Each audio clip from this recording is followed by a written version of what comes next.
आई काय करतेस? केलीचा सोपा तोडतोय कशासाठी?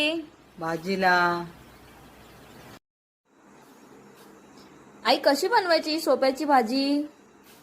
हे बघ असे सोलून घ्यायचं आहे, ते काढून घ्यायचे पहिले सगळे. हे बघ कसे सगळे काढलेत. हे बघ हे असं काढायचं दाते मधलं आणि ह्या खालचं पण काढायचं. आणि हे दाते ते लहान मुलांना पहिले आम्ही उघडून द्यायचो. दात यायला लागलं की मूल संडास करतो ना, तेव्हा मग उघडून द्यायचं त्या मुलांना. सर्व भाजी साफ करून झाली, आता कापून घ्यायची. हे बघा असे कापायचे आहे, बारीक एकदम बारीक बारीक कापायची आणि नंतर मग शिजत ठेवायचे. वरचं काढून घेतले ना आपण, मग राहिलेला कोका असाच कापून घ्यायचा. बारीक बारीक कापायचे असा. आणि ते दाते घेतले नाही कारण काय, ते शिजत नाही, ते घेतले तरी पण म्हणून घ्यायचेच नाही.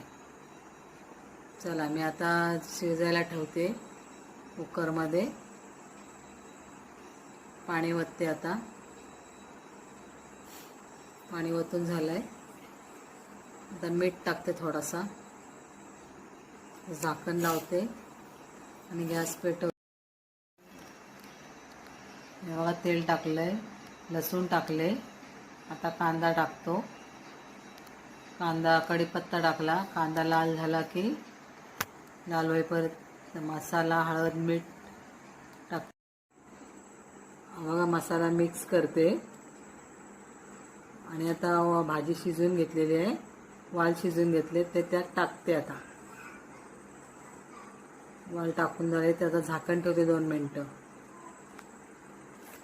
भाजी झाली आहे. त्याला आता आपण वगैरे निकाडं तापत ठेवलं. निकाड्याची फोडणी द्यायची आहे त्याला. ठेवते. निकाड्याच्या फोडणीने भाजीला चव वेगळीच येते. भाजी तयार